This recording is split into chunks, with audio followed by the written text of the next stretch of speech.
back, ladies and gentlemen, to the She Knows Pro Football podcast. Once again, I'm Alice, aka the NFL Girl. And once again, I got my good friend Dominick here with me. Dominick, how you doing this evening? You know what? I'm actually doing pretty good. Best of all, it's snowing here, I think, in New Jersey. So we're getting a little bit of snow for the first time this year. Got my chest catheter I got Monday. I didn't have dialysis today. The Eagles played the Jets last week, and the Saints play them this week. So I'm pretty happy. Man, your teams are going to be on a roll. Meanwhile, my team has been struggling, and that's putting it mildly. Anyway, you guys, we are on to week 14. That means we are approaching the end of the season. I am excited to get this season wrapped up because it has been an interesting one, an intriguing one, and a lot of craziness has happened this season. A lot more parity this year, which has been good for the league and actually made this season more fun to watch. So, you guys, let's get started. We're going to start with our Thursday night matchup. We got the 6-5-1 Pittsburgh Steelers headed to Minnesota to face the 5-7 Vikings. Dominick, who you got? This one's pretty tough. I mean, we know because they both have a common opponent here that Pittsburgh has to be better than Minnesota because Pittsburgh tied Detroit and Minnesota lost to Detroit last week. But Pittsburgh played a tough game last week. They always play a physical, rough game against Baltimore. It's always low scoring like we thought it was going to be. There's a lot of field goals and very few touchdowns. This game's going to be a little bit different. We know Adam Thielen's going to be out for this game and most likely Dalvin Cook's going to be out for this game. So it's going to be really on the shoulders of Justin Jefferson to do anything for this Minnesota defense. I think he's going to be able to do it. I know they have Minkah Fitzpatrick for Pittsburgh, but he's obviously a safety. He's not really going to cover. So once he gets the ball, he may get hit a lot, but he's going to get quite a few catches here. Minnesota's at home. They definitely play better there, but I just think Pittsburgh knows what they have to do now. Big Ben is playing a little bit better. Deontay Johnson had an ugly drop last week, but he also had a nice touchdown catch, and they have Najee Harris. So I am going to take Pittsburgh to go into Minnesota and beat the Vikings this week. Pittsburgh has had an interesting season, to say the least. It was shocking to see them play to a tie with the Lions. That kind of either it says something about the Lions or it says more about the Steelers. In this case, I think it says more about the Steelers and some of the struggles that they really are having, in particular to me on that offense. I really feel like it's time for Big Ben to retire at the end of the season. There are rumors that he's already starting to talk to players about that this may be it for him. And I'm ready for that, for them to start the next chapter, whatever that looks like as far as the QB room. Najee Harris has still been consistent for them. It's just once you start falling behind, you're going to have to lean more heavily on your passing game than your running game, and we've seen how that plays out for them. I always like what I get out of Chase Claypool and Deontay Johnson. I'm not concerned there. There have been some issues with this defense. Meanwhile, Minnesota, the losses they catch, some of them just baffle me. Like, I understand the ones to really, really great teams, but some of these ones to lesser teams will always blow my mind. This game against the Lions, I get that it's a division rival, but the way they play, the inconsistency that I saw out of this team just is amazing. And it's frustrating is really what it is. Kirk Cousins is not an elite quarterback, but to me, he's not even like a good quarterback. He's decent. He's mediocre. He's fine. He'll get it done, but not consistently. And that's the problem in order for them to carry themselves over the hump. I like Justin Jefferson. I don't know what's going to happen, but in this particular game, playing at home, I know they've got to redeem themselves for that L they took to the Lions more than anything else. So I'm going to give this one to the Vikings because they're at home. Moving on to Sunday, we got the 8-4 Baltimore Ravens headed to Cleveland to face the 6-6 Browns. Dominick, who you got?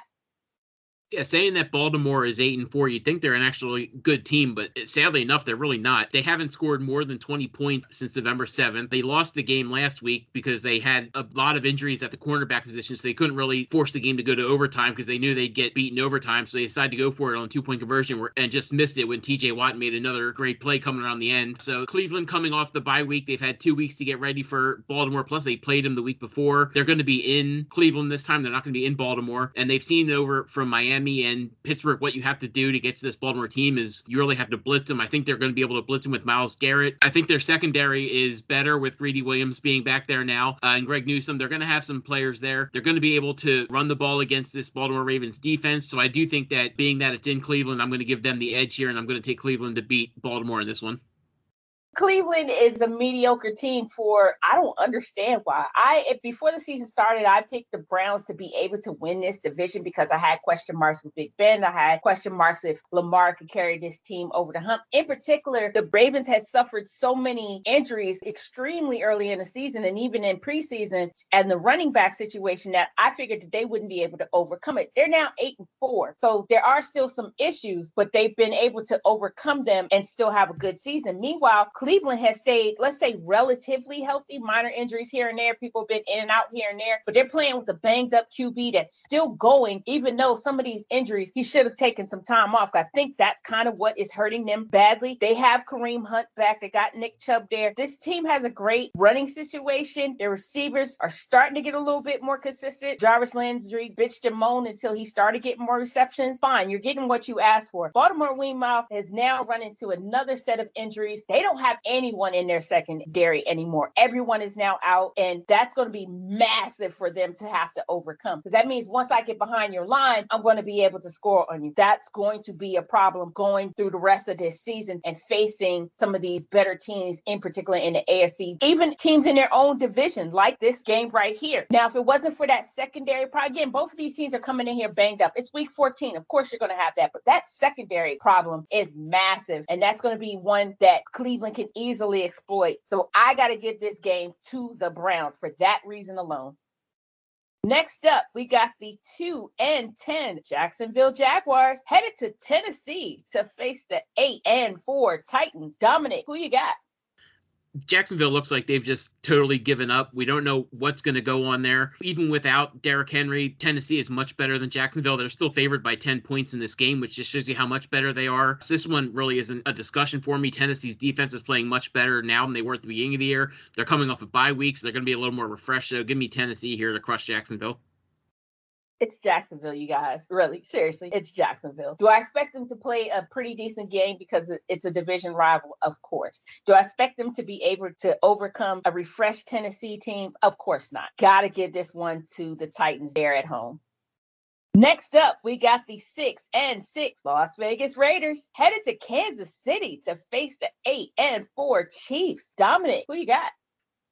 Yeah, we saw last year when everybody thought Kansas City was unbeatable that the Raiders were actually the team to go into Kansas City and beat them. It was like 45-40. It was a high-scoring game. I don't think this game's going to be quite as high-scoring. Darren Waller should be back for this game, though. Derek Carr is doing Derek Carr things. He's just being steady. He's top half quarterback. He's not an elite quarterback, but he's doing what he needs to do with Hunter Renfrow there as well. Josh Jacobs is going to be the main running back in this game. We saw that Kenyon Drake got injured last week. He broke his ankle. He's going to be out for the rest of the year, so now it's really going to rely on Josh Jacobs staying healthy. I just don't think that the Raiders have enough here. I know Patrick Mahomes is having a very down year. He's not playing as great, but this is a division game. I think he's going to come into this one rejuvenated. He's going to play better in this one. They still have Tyreek Hill. Travis Kelce hasn't been doing a whole lot lately, but he's still Travis Kelce. He's going to come back as well, and they have CEH again. Their defense is playing out of their mind right now. They're as bad as they were at the beginning of the year. They're that good now. They haven't given up more than 15 points in over a month, and I don't think they're going to give up a ton here either. They may give up over 15, but I don't think it's going to be enough for the Raiders to win, so I'm going to take the Chiefs in this one.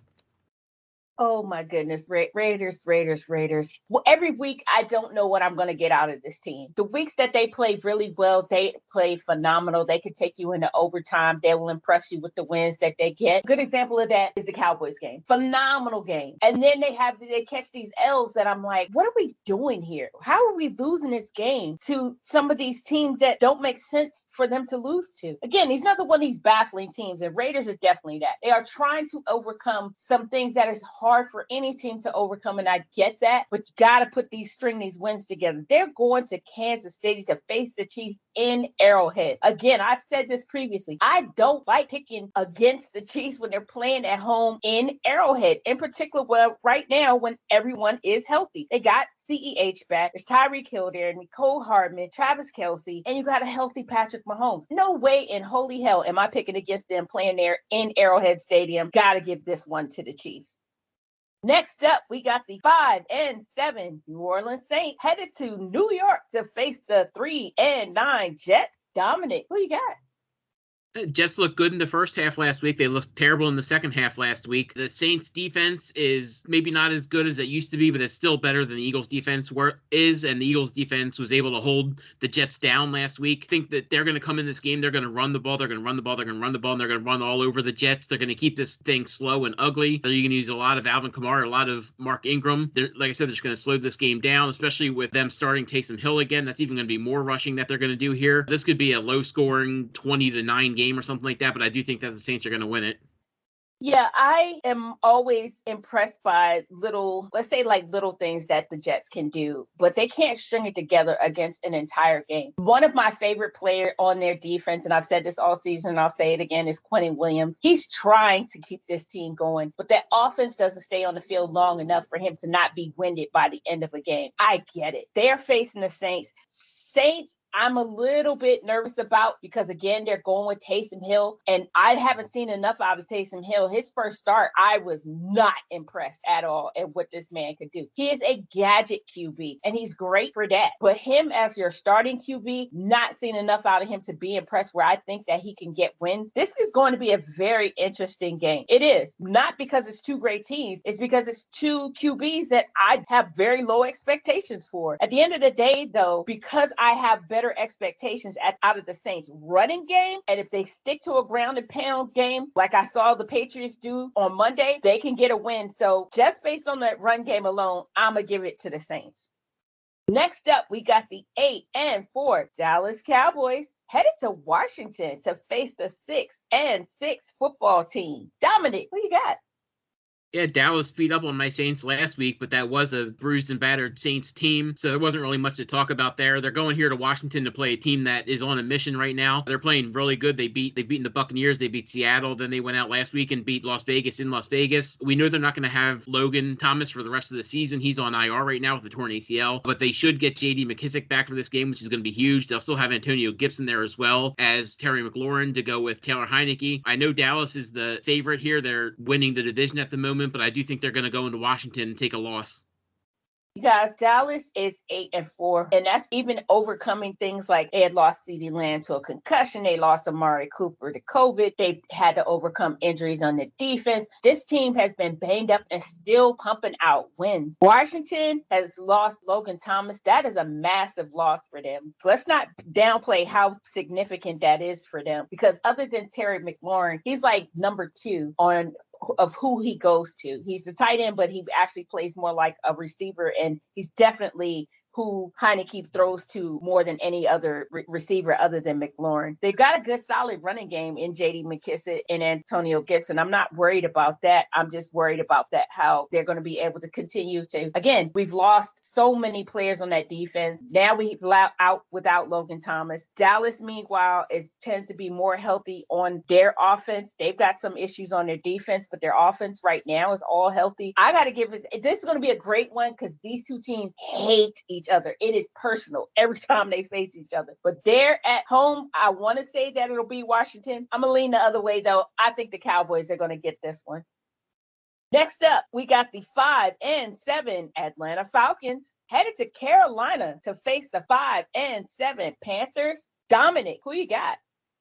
This is going to be another ugly game. We don't know what's going to happen with the Carolina Panthers. They just fired their offensive coordinator last week, which is amazing considering before the year he was getting touted as the new hotshot who was going to get one of these coaching jobs, and then he ends up getting fired halfway through the year. Looks like they're going to go with Cam Newton again, even after he was like 1 for 20 last week for 3 yards or whatever he was. That was just a terrible performance against Miami. Hopefully he comes back this week. He's going to run the ball a lot more. We do know that. Even Matt Rule said that they needed to run him more, and that's one of the reasons they had to make the change at offense coordinators, just because he didn't run him in that game. So he is going to run the ball more. So I really like Cam Newton in this game. I don't know if that's going to be enough. I know Matt Ryan hasn't been playing too well. They're really down at wide receiver, but I do like Cordero Patterson. I think he's probably going to be the best player in this game, being that it's at home and Atlanta is just a bad team right now. Carolina's a bad team too, but I think Cam Newton being at home again is going to have something for them. So I'm going to take the Panthers to win just because of the Cam Newton factor. Again, these are two, I can't even say mediocre teams. These are bad teams. They really are. I don't know what it will take for the Falcons to catch a win. I really don't. I didn't think that having the loss of Calvin Ridley would be that significant for this team, but it has been that significant for this team. Him not being there and being that deep threat that Matt Ryan has always consistently been able to lean on has been really hard for him. Now, he has been able to overcome it a little bit because Cordell Patterson has stepped up both in the running and the receiving game, but it's still not the same. And I think it's starting to really show. Every week you'll see people complaining that they really want Calvin Ridley to come back. And I understand that, but he's not ready. So we got to let that go. And right now that means, unfortunately, that this team is going to continue to struggle. Meanwhile, Carolina, you need to ask, is the firing their OC going to be the jumpstart that this team needs in order to get these wins throughout the rest of this season? I think it's possible that it will, because again, as Dominick said, they didn't use their run game last week at all. And you can't keep leaning so heavily on Cam. Cam is an older QB. He's not old, but he's older. You can't lean as heavily on him for him to scramble every single play. That's what you have a running back there for. That's what you have a Chuba Hubbard there for. He's got good receivers in Robbie Anderson and DJ Moore. And if Cam can get the ball down the field to either one of them, because these are two small, fast, speedy guys, this game will blow. They can easily blow this game open and make it hard for the Falcons to come back. I'm like you, Carolina's at home. I got to give it to the Panthers. Next up, we got the 4-8 Seattle Seahawks headed to Houston to face the 2-10 Texans. Dominick, who you got? Seattle. There's nothing really more to say about this. Houston's terrible. They're not going to be playing with Tyrod Taylor. It's likely going to be Davis Mills in this one. So give me Seattle. I mean, the long and the short of it, Davis Mills is a trash QB. They have no solid weapon there. David Johnson really has not impressed me. Their biggest highlight has been Brandon Cooks, but Brandon Cooks plays better with Tyrod Taylor. So I cannot pick the Texans in this game. Absolutely got to take Seahawks here. Next up, we got the 1-10-1 Detroit Lions headed to Denver to face the 6-6 Broncos. Dominick, who you got? One thing we know about Denver is they feast on bad teams, and they're very difficult to watch against good teams. Detroit's not a good team. Yes, they're coming off a win. They could be set for a letdown here. They're on the road now. They had that win at home last week. They're going to be excited to get that win. They're going to try their hard because they've been trying their hardest for Dan Campbell, and that's awesome to see. I just think that Teddy Bridgewater being at home, he still has Jerry Jeudy there. He still has Cortland Sutton. They should get Melvin Gordon back for this game as well. They're going to have Javonte Williams. I just like what Denver has there. Their defense is very good as well. So I just really like what they're going to be able to do against this Detroit team. So I'm going to take Denver to win.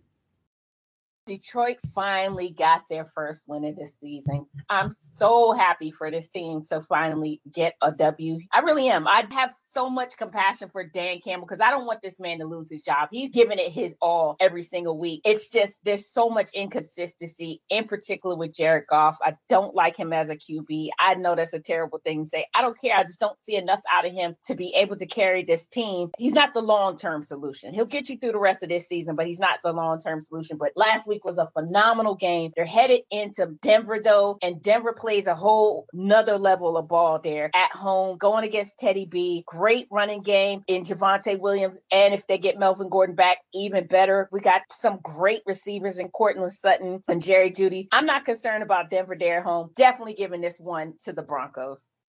Next up, we got the 4-8 New York Giants headed to Los Angeles to face the 7-5 Chargers. Dominick, who you got? Yeah, the Chargers are the better team in this game, but it's just funny because they're a roller coaster team. They've been a roller coaster all year, win one, lose one, win one. And they showed that in their game last week where they went up 24-0, then let Cincinnati come back with 22 points before going up and winning the game 41-22. I don't think they're going to have as much trouble this week because Giants are not nearly as good as the Bengals are, and the Chargers are now going to be back at home. Justin Herbert, if they let him do what he did last week, he'll be much better than if they keep trying to have him check down and everything. This is going to be a huge game for Saquon Barkley, not only because they're going to need him, but because the Chargers can't stop anybody in the run game. So the Giants are going to have to run the ball a lot. Daniel Jones is not going to play in this game. It looks like Mike Glennon may not be able to play in this game either. If that's the case, it's going to be down to Jake Fromm, who, yes, he was good at Georgia, but even the last year he was there, he should have been taken out and they should have gone with Justin Fields, but instead they let Justin Fields transfer to Ohio State. He hasn't done anything in the NFL, and I don't think he's going to do anything here either. Right now, the Chargers are favored by 10.5 points. I don't know if I would take that just because they are so up and down, but either way, Austin Eckler and company is going to beat the Giants in this one. With these question marks at quarterback, I cannot in good faith pick the Giants. I don't know if it's going to be Mike Glennon playing hurt or if they're going to have to bring in Jake Fromm. Saquon's numbers are down significantly this season. I can't count on him to be able to overcome the quarterback situation here. Their receivers have been in and out with injuries. This team is bad, you guys, and such really struggling with injuries. Meanwhile, the Chargers, yes, I agree. Chargers have been inconsistent as hell. It's almost like you never know what you're going to get. I can't even say it's just against bad teams or it's literally just any team. Every single week they let teams, they either go ahead and let the teams come back on them or they're so far behind and really struggling to get back in the game. They're a mess sometimes, but they're still one of my favorite teams to watch because I like this connection Justin Herbert has with his receivers, even though unfortunately for them, they're going to be without Keenan Allen. Can they overcome the loss of Keenan Allen? They still got Austin Eckler there and they still got Mike Williams there and he still has Jared Cook as his tight end. Absolutely, they could overcome the loss of one receiver as opposed to the Giants being out with their starting QB. So they're at home. Got to give this one to the Chargers. Next up, we got the 6-6 San Francisco 49ers headed to Cincinnati to face the 7-5 Bengals. Dominick, who you got? Yeah, I really like this Bengals team. I picked against them last week, but I'm going to pick with them this week. I think they're going to win this game. I think the Baltimore Ravens are going to lose their game, and that'll put the Cincinnati Bengals again back atop the division just 3 weeks after being at the bottom of the division and 4 weeks after being number one in the entire conference. It's just weird how this AFC is working. It's weird that the San Francisco 49ers, they're going to be without, most likely, Eli Mitchell in this game. They're going to be without Jeff Wilson in this game. They're going to be without Trey Sermon in this game. So it's going to be down to their fourth-string running back, JaMychal Hasty. That's going to be a lot for them to deal with, especially with them likely not having Deebo Samuel as well. So they're coming into this game. They're not going to have a lot to work with. And so I'm just going to take the Bengals because I think they're a lot healthier and I just trust their defense a little bit more than I do the 49ers at this point.